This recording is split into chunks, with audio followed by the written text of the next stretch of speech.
Hi everyone, welcome back to my channel cooking with Neha. I hope आप सब अच्छे होंगे। जैसे कि आप सब जानते हैं कि आज है गणेश चतुर्थी और आज मैंने बनाए हैं बप्पा का प्रिय भोग मोदक। आज मैंने उकड़ीची मोदक बनाए हैं, बिल्कुल मुंह में घुल जाने वाले मोदक हैं। तो चलिए आज मैं यही रेसिपी आपके साथ शेयर करूंगी। तो सबसे पहले मैंने यहाँ पे 2 नारियल लिए हैं। ये कच्चा वाला नारियल है और ये देखिए मैंने ना ये बिल्कुल साबुत निकाला है, पहली बार निकला है मेरे से। और साथ में गुड़ है और बादाम है कटा हुआ बारीक और 2 चम्मच खसखस। तो चलिए अब मैं पहले ना नारियल में से पानी निकाल लेती हूँ। तो ये देखिए नारियल में पानी कितना निकल रहा है, काफ़ी सारा पानी निकला था नारियल में। और मैंने ना इनको छील करके अच्छे से रख लिया था पहले ही धो करके, और उसके बाद मैंने इसका पानी निकाला है। तो अब मैं ना यहाँ पे ऊपर से ना इसको नारियल को ना अच्छे से इस तरह से इसके छिकल को हटा दूँगी, ताकि बिल्कुल साफ़ कर दूँगी, ताकि मुंह में छिकल से कुछ परेशानी ना हो या मुंह में चबाने में दिक्कत ना हो। तो मैं इसलिए छिकल को हटा देती हूँ साथ के साथ। वैसे तो छिकल बिल्कुल भी टाइट नहीं था इसका नारियल का, बिल्कुल कच्चा नारियल था और काफ़ी मीठा भी था। तो ये देखिए मैंने इसको हटा दिया, साफ़ कर लिया है और मैंने फिर से इसको धो लिया है। और अब यहाँ पे ना मैं इसको पीसेस में कट कर लूँगी। मैंने 2 पीस में कट कर लिया है और फिर उसके बाद ना हम कद्दूकस करेंगे। अब आप यहाँ पे देख सकते हैं कि नारियल ना अंदर से बिल्कुल साफ़ निकला है, बिल्कुल वाइट नारियल है, बिल्कुल कच्चा दूधिया नारियल जो बोलते हैं वो वाला नारियल है। बिल्कुल अच्छे से, बिल्कुल भी टाइट नहीं है, सूखा नहीं है, बिल्कुल दूधिया नारियल है। तो मैं इसको कद्दूकस कर लेती हूँ। अगर आपको कद्दूकस करने में परेशानी होती है तो आप ना मिक्सी में ग्राइंड भी कर सकते हैं। छोटे छोटे पीस डाल करके, टुकड़े करके डाल लीजिएगा मिक्सी में और इसको ना मिक्सी में ग्राइंड कर लीजिएगा, उसमें भी अच्छे से हो जाएगा, थोड़ा बारीक हो जाएगा ज़्यादा। तो ये देखिए यहाँ पे मैंने ना नारियल को कद्दूकस कर लिया है अच्छे से, और मैंने ज़्यादा मोटी वाली साइड से नहीं करा था। तो यहाँ पे हमारा नारियल तो रेडी हो गया है। और अब यहाँ पे ले रही हूँ मैं गुड़। ये गुड़ ना मेरा सर्दीन वाला गुड़ है, तो थोड़ा इसलिए काला दिख रहा है आपको, वरना गुड़ बहुत अच्छा है, पक्का गुड़ है बिल्कुल।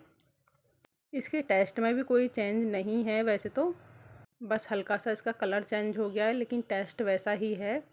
और आप देख सकते हैं ये काफ़ी टाइट है। तो मैंने इसको गुड़ को अच्छे से फोड़ लिया था और इसको बारीक कर लिया था गुड़ को, और पूरा 1 कटोरी गुड़ बैठ गया है। तो अब यहाँ पे हमारी ये चीज़ें रेडी हो गई हैं। तो अब यहाँ पे लेंगे हम चावल का आटा। मैं यहाँ पे 1.5 कटोरी चावल के आटे का यूज कर रही हूँ। तो मैंने यहाँ पे पहले 1 कटोरी आटा निकाला है, उसको एक बाउल में डाल देंगे। अब मैंने फिर से आधा कटोरी आटा लिया है, तो पूरा मैंने 1.5 कटोरी लिया है। हम यहाँ पे ना पूरा माप करके लेंगे, इसके हिसाब से फिर हमको पानी भी लेना है। तो मैंने 1.5 कटोरी आटा लिया, तो हमें 1.5 कटोरी ही पानी और दूध डालना है। तो मैंने यहाँ पे आधा कटोरी से थोड़ा सा फालतू पानी लिया था, आधा कटोरी से ही थोड़ा सा ज़्यादा मैंने दूध लिया है यहाँ पे। तो दोनों चीज़ें मैंने बराबर बराबर ली हैं और कढ़ाई में मैंने डाल दी हैं। और अब मैं इसमें डाल दूँगी 1 चम्मच घी। और यहाँ पे ना हम दूध और पानी दोनों को एक जगह मिक्स करके एक बॉईल करेंगे। और इसके बाद हम इसमें चावल का आटा डालेंगे, ताकि हमारी दोनों चीज़ें परफेक्ट हो जाएं। तो यहाँ पे ना चावल का आटा और पानी दोनों बराबर होना चाहिए। अब यहाँ पे मैंने थोड़ा थोड़ा करके 2 बार में चावल का आटा डाल दिया है, और मैंने कड़छी की डंडी से इस तरह से इसको घुमा दिया है। आप ना पलटी वगैरह से करेंगे तो नहीं हो पाएगा, आप पलटी की पीछे वाली साइड से कीजिएगा, तो उससे बहुत जल्दी हो जाता है। चमचा हो या फिर बेलन की डंडी हो, उससे भी आप कर सकते हैं। तो ये देखिए इस तरह से, इससे अच्छे से मिक्स हो जाता है। तो ये अच्छे से मिक्स हो गया है आटा। अब मैं इसको ना प्लेट में निकाल लेती हूँ। अब यहाँ पे हम आटे को थोड़ी देर ठंडा होने देंगे। अब इसके बाद हम मोदक की फिलिंग बना करके तैयार करेंगे। तो मैंने फिर से कढ़ाई ले ली है और कढ़ाई को हमने गर्म करने रख दिया है। अब मैं इसमें डालूँगी कढ़ाई में 3 चम्मच घी। यहाँ पे हम देसी घी का यूज कर रहे हैं, देसी घी में ही बनेगा ये। अब यहाँ पे मैंने जो खसखस ली थी 2 चम्मच, मैं अब खसखस को डाल देती हूँ। घी को हमने हल्का सा गर्म कर लिया है और उसमें ही डाल दिया है मैंने बारीक कटा हुआ बादाम। आप ड्राई फ्रूट्स अपनी मर्ज़ी से ले सकते हैं या फिर स्किप भी कर सकते हैं। तो मैंने यहाँ पे बादाम डाला है, और अब मैं डाल दूँगी इसमें नारियल ग्रेट करा हुआ। तो मैंने अच्छे से नारियल जो कसा था उसको डाल दिया है, और इसको ना अब हम 2 मिनट स्लो गैस पर मिक्स कर लेंगे अच्छे से। जो नारियल का पानी है ना उसको जला देंगे थोड़ा सा। नारियल को थोड़ा सा हम भून लेंगे इसी में। लगभग 2 मिनट हो गई हैं नारियल को मिक्स करते हुए। तो यहाँ पे हमने नारियल को अच्छे से मिक्स कर लिया है, नारियल हल्का सा हमने सुखा लिया है। उसके बाद हम डाल देंगे इसमें गुड़। गुड़ को मैंने पहले से ही बारीक करके रख लिया था, मैंने नाप रखा था गुड़ का 1 कटोरी। तो आप अपने हिसाब से ले सकते हैं। अब यहाँ पे हम गुड़ को भी अच्छे से मिक्स करेंगे और गुड़ को ना पिघलने देंगे। और इधर हमारा गुड़ पिघल रहा है, बीच बीच में हम चलाते रहेंगे और इस साइड हम आटे को अच्छे से मिसल लेंगे। तो यहाँ पे आटा हमारा थोड़ा ठंडा हो गया है और आटे को ना हम मिसलते हुए इसको मींड लेंगे, लगा लेंगे आटे को अच्छे से। हमको यहाँ पे आटे को अच्छे से सॉफ्ट कर लेना है। मैंने यहाँ पे सारी चीज़ें बराबर ली थी, तो यहाँ पे हमें आटे में पानी वानी डालने की बिल्कुल भी ज़रूरत नहीं पड़ेगी, या फिर हमारा आटा भी पतला नहीं होगा। तो यहाँ पे हमारा आटा ना एकदम परफेक्ट लग के तैयार होगा। तो आटे को मैंने अच्छे से मिसल लिया है, आटे को अच्छे से चिकना कर लिया है, बिल्कुल सॉफ्ट आटा हो गया है। अगर आप चाहें तो ऊपर से घी भी लगा सकते हैं आटे में। और इसको एक बर्तन में हम रख देते हैं ढक के। तो यहाँ पे हम इसको ढक के रख देते हैं और इधर हमारी फिलिंग भी बनके तैयार हो गई है। अब आप भी यहाँ पे देख सकते हैं कि गुड़ भी पूरी अच्छी तरीक़ा से पिघल गया है और गुड़ की कोई भी डली नहीं दिख रही है। और यहाँ पे ना हमको फिलिंग को हल्का सा जूसी रखना है, पूरी तरह से हमें इसको सुखाना नहीं है। और अब मैं इसमें डाल दूँगी इलायची पाउडर। अगर आपके पास इलायची पाउडर है तो वो डालिएगा, या फिर इलायची को कूट करके डाल दीजिएगा। तो इसको भी हम मिक्स कर देंगे। वैसे तो ना फिलिंग में थोड़ा सा ना नमक डलता है, हल्का सा चुटकी भर, लेकिन मैं नहीं डाल रही हूँ। पूजा की मीठी चीज़ में मैं नहीं डालती हूँ नमक। तो ये देखिए यहाँ पे हमारी फिलिंग रेडी हो गई है, तो मैं इसको भी निकाल लेती हूँ एक बाउल में। तो यहाँ पे हमने फिलिंग को निकाल लिया है। अब यहाँ पे हमारी सारी चीज़ें रेडी हो गई हैं। तो अब ना मैं नीचे आराम से बैठ के मोदक बनाऊँगी, और मोदक बनाने में थोड़ा टाइम लगता है। तो इस तरह से हम छोटे छोटे पेड़े बनाएंगे। और ये देखिए इस तरह से एक लोई की हम कटोरी सी बना लेंगे गोल गोल घुमाते हुए। मैं यहाँ पे कैमरा ऑन करना भूल गई थी, वो भी मैं आपको बताऊंगी। तो ये देखिए मैंने यहाँ पे 1 चम्मच फिलिंग भरी है। तो आप पहले ये वाला मोदक बनाना देख लीजिए।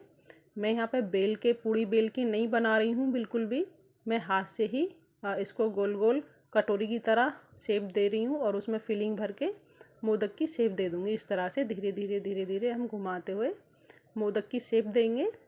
पहले तो इस तरह से मोदक की शेप आएगी, फिर इसको हमें अच्छे से इस तरह से घुमाते हुए करना है। ये देखिए इस तरह से थोड़ा सा इसको इस तरह से कर देंगे, हम बिल्कुल मोदक की शेप दे देंगे। तो यहाँ पे हमारी मोदक की शेप हो गई है। तो चलिए अब हम क्या करेंगे, इस तरह से चम्मच लेंगे या चाकू लेंगे, जो भी आप ले सकते हैं। तो इस तरह से इसमें हम डिज़ाइन बना देंगे जो मोदक वाला होता है ना, जैसे कि लहसुन में जो कलियाँ होती हैं, इस तरह से इसमें कलियाँ बना देंगे हम। और इसमें ना 9 कलियाँ बनाएं या 7 कलियाँ बनाएं, जो भी आप बनाएं अपनी इच्छा से वो बना सकते हैं। तो ये देखिए मैंने यहाँ पे 9 कलियाँ बनाई हैं इस तरह से, और एकदम मोदक की शेप आ गई है बिल्कुल बढ़िया। तो ये देखिए बिना सांचे के हमने मोदक बनाया है। बिना सांचे की मैं हर बार बनाती हूँ। अगर आपको इस तरह से दिक्कत होती है तो आप ना सांचे से बना सकते हैं, लेकिन मैं हर बार सोचती हूँ कि सांचा लेके आऊँगी, अब की बार मैं सांचे में बनाऊँगी, लेकिन मैं लाना ही भूल जाती हूँ और फिर मुझे हाथ से ही बनाने पड़ते हैं। तो ये देखिए मैं आपको फिर से इस तरह से करके दिखा रही हूँ। गोल गोल मैंने लोई की मैंने यहाँ पे कटोरी बना ली है, और इस तरह से हम 1 चम्मच फिलिंग भरेंगे और फिर से इस तरह से इसको घुमाते हुए, जैसे कि कचौड़ियाँ भरते हैं ना, उस तरह से ही हम इसको गोल गोल घुमाते जाएंगे इस तरह से। और यहाँ पे ना सावधानी थोड़ी सी बरतनी होती है, इसमें चावल का आटा है, ऐसे ही टूट जाता है चावल का आटा, आपको पता है। तो इस तरह से गोल गोल मैंने कर लिया है। इस तरह से हम फिर से अंगूठे उंगलियों की मदद से हम इस तरह से इसको मोदक की शेप देंगे, और इसी तरह से हम फिर से इसमें डिज़ाइन कर देंगे। अगर आप मेरे चैनल पर नए हो तो प्लीज़ मेरे चैनल को सब्सक्राइब कीजिएगा, कमेंट कीजिएगा और मुझे बताइएगा कि आपको मेरी रेसिपी कैसी लगती है। अब मैं काफ़ी टाइम बाद वीडियो डाल रही हूँ, मेरी तबीयत ठीक नहीं थी तो मैंने यहाँ पे फिर से शुरू कर दी है। कम से कम 1 हफ्ते बाद मैंने वीडियो डाली है। तो ये देखिए यहाँ पे हमारा मोदक बन गया है। अब मैं बाकी के मोदक इसी तरह से बना लेती हूँ। तो ये देखिए यहाँ पे मैंने सारे के सारे मोदक बना के तैयार कर लिए हैं काफ़ी सारे, और जो बाकी फिलिंग बची है और थोड़ा सा आटा बचा हुआ है अभी चावल का, वो मैं बाद में बनाऊंगी क्योंकि मुझे अभी थोड़ा सा कुछ और काम करना था, तो मैंने ये बीच में रोक दिया। तो अब यहाँ पे हम मोदक को स्टीम करेंगे। तो ये देखिए मैं यहाँ पे फिर से आपको मोदक की शेप दिखा रही हूँ। बिना सांचे के आप मोदक बहुत अच्छे से बना सकते हैं, थोड़ी सी मेहनत लगती है। तो अब यहाँ पे हम मोदक को स्टीम करने के लिए रखेंगे। अब यहाँ पे मैंने कढ़ाई ली है, कढ़ाई में मैं रख दूँगी छलनी।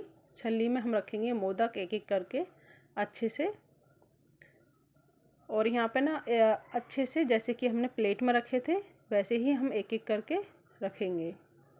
ज़्यादा ना पास में नहीं रखेंगे, चिपका के नहीं रखेंगे बिल्कुल आपस में। यहाँ पे मोदक को स्टीम करने के लिए ज़्यादा टाइम नहीं लगता है, ज़्यादा 5-7 मिनट लगेगी मोदक को स्टीम में। और ये देखिए यहाँ पे मैंने सारे मोदक लगा दिए हैं। अगर आपके पास स्टीमर है तो आप स्टीमर में भी कर सकते हैं, लेकिन मैं यहाँ छलनी में ही कर देती हूँ स्टीम, जो भी चीज़ें करती हूँ ज़्यादातर। और इसको ना हम ढक के रख देंगे 5 से 7 मिनट के लिए। 5 से 7 मिनट बाद आप चेक करेंगे तो ये देखिए आपके मोदक ना एकदम परफेक्ट स्टीम मिलेंगे आपको, और बिल्कुल भी ख़राब नहीं होंगे, कैसे भी ना ही फटेंगे, कुछ भी नहीं होगा, ना ही फिलिंग निकलेगी। तो ये देखिए आप यहाँ पे देख सकते हैं हमारे मोदक अच्छे से स्टीम हो गए हैं। और अब मैं इनको ना प्लेट में निकाल लेती हूँ फिर से।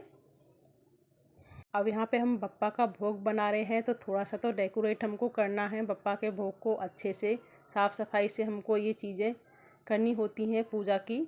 तो अब यहाँ पे मैं अच्छे से मोदक को निकाल लेती हूँ प्लेट में। थोड़ा सा ना ऊपर से हल्का हल्का सा मैंने येलो कलर लगा दिया है और थोड़ी सी गुलाब की पंखुड़ियाँ डाल दी हैं। अब यहाँ पे हमारा बप्पा का प्रिय भोग बनके रेडी है।